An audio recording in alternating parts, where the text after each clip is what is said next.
Again, it is a weekend edition of the South African Morning now.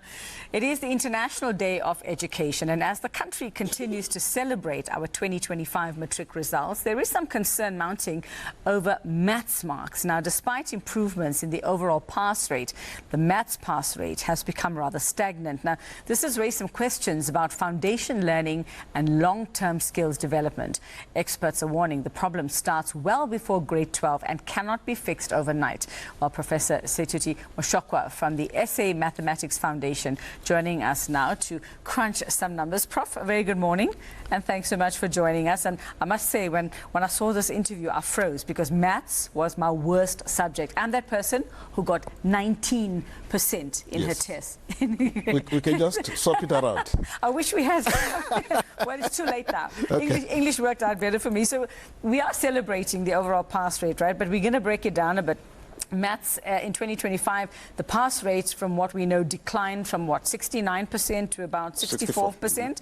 And the number of distinctions also that we saw for the subject, also a similar pattern, falling sharply from like, 9,752, that was back in 2024, to 4,897 in 2025. What story is that telling us about maths and how we're handling it, how we're teaching it, and our pupils' attitudes towards it?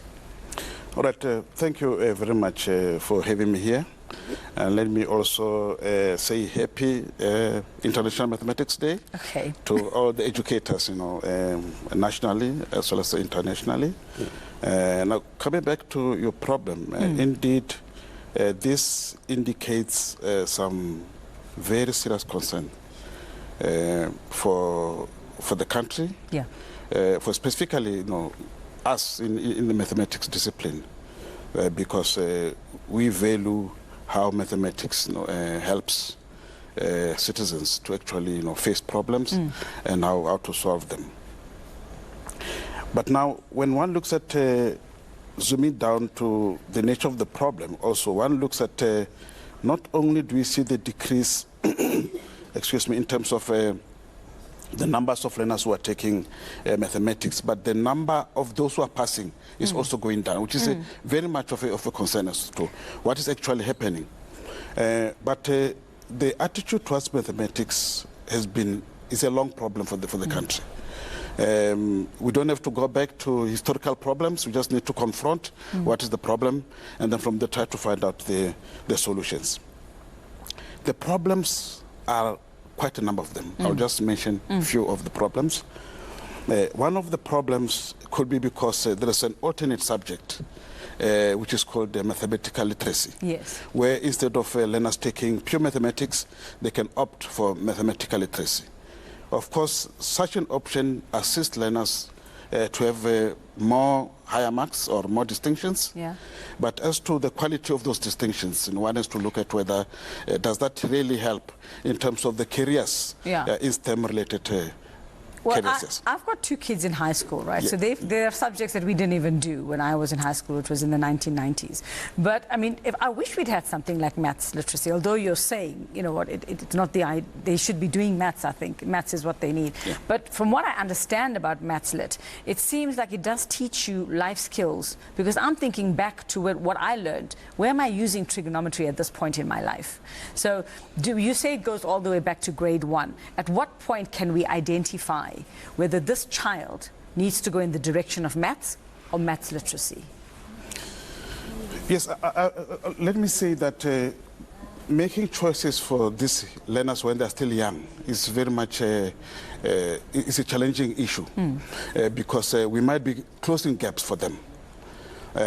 So making choices, you need to be well informed as to whether you need math literacy or mathematics. I'm just going back to this, so that is very much clarified. I'm saying this because there are learners who are getting distinctions in mathematical literacy. But when they go to universities, they say, I want to become a mathematician, for example. Actuary. I want to study actual sciences. Now you ask yourself, what made this learner to change or to opt for mathematical literacy? So we need to make very much well-informed decisions to learners and parents so that the future of the learners is broadened not streamlined. So where do you think that direction needs to happen, Prof? Does it need to happen? Okay, fine. I mean, in primary school is the foundation, it's laid. That's where I was traumatized, by the way, for not knowing my times tables. But where do we do it? Do we do it the moment they get to high school? Do we do it the moment they get to grade 8? Because by then, a lot of them have an idea of where they want to go and what they want to do, possibly. Yes, I think the problem in mathematics, when the choice is made, it's around grade 10, 11, 12. Yeah, when you choose your subjects. Yes, yeah. but it depends on what is it that we have done before. Yeah. If you have done nothing, and then all of a sudden we say because of this, take this. Because there are students, learners who might actually, thrive by going into the direct of pure mathematics, for example. Yeah. Not because of teachers, because of what is it that they want yeah. to be. Yeah. So we have got the environmental circumstances that create that. We also have inner motivations from learners. So if both these things are incited in learners, it helps them to make a proper decisions, so that in the future there's certain things you cannot correct at a later stage. Well, look, both my parents were teachers, right? Long retired now, one primary school, one high school. I want to ask you about, do our teachers actually know how to teach maths rather than striking the fear of God in them about it? Do our teachers, are our educators themselves sort of up to scratch when it comes to maths and how to get that across and how to teach it properly? Could that be part of the problem as well?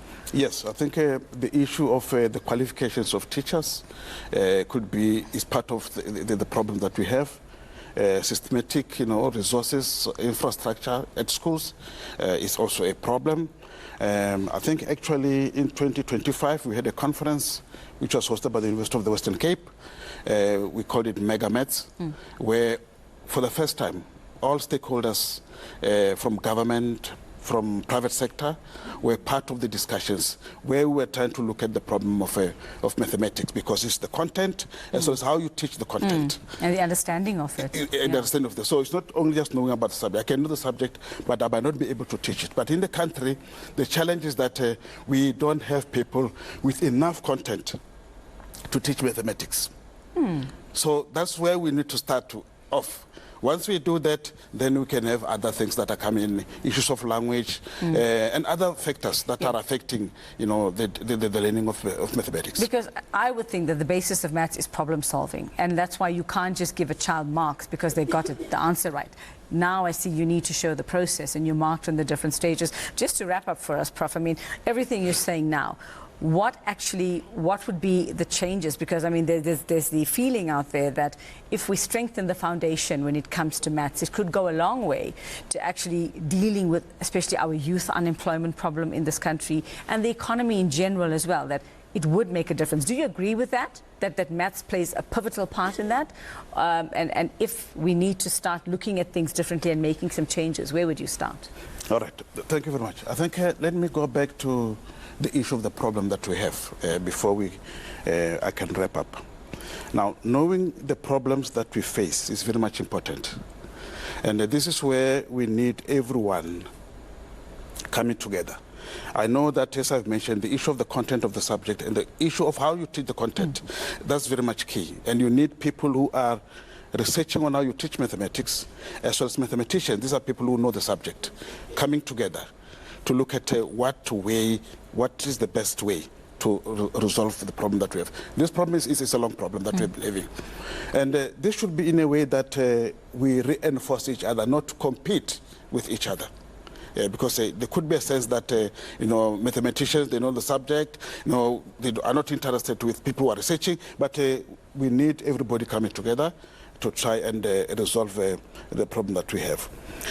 In addition to the problem that we have, we realize that nowadays, how the subject is taught in class, not only in mathematics, it does not necessarily prepare these learners into the working world. Yeah. Because of the time, we hurry on the syllabus, we look at tests and we focus on that. We don't give these learners enough time to interrogate problem-solving skills. Yeah. That's why the South African Mathematics Foundation has put in certain activities like Olympiads, which are not necessarily based on tests and examination or the curriculum. This is to strengthen higher-level problem-solving skills in the learners. We need this not only at schools, but also at the university level, because the problem that we face now, that is happening at schools, is now coming into universities. Ah, okay. So it's just exacerbating the problem. It's just exacerbating the problem. So we need to look at the overall problem from school level up to university level. That is where the South African Mathematics Foundation and other bodies like South African Mathematics Society, the Association of Mathematics Education in South Africa, the National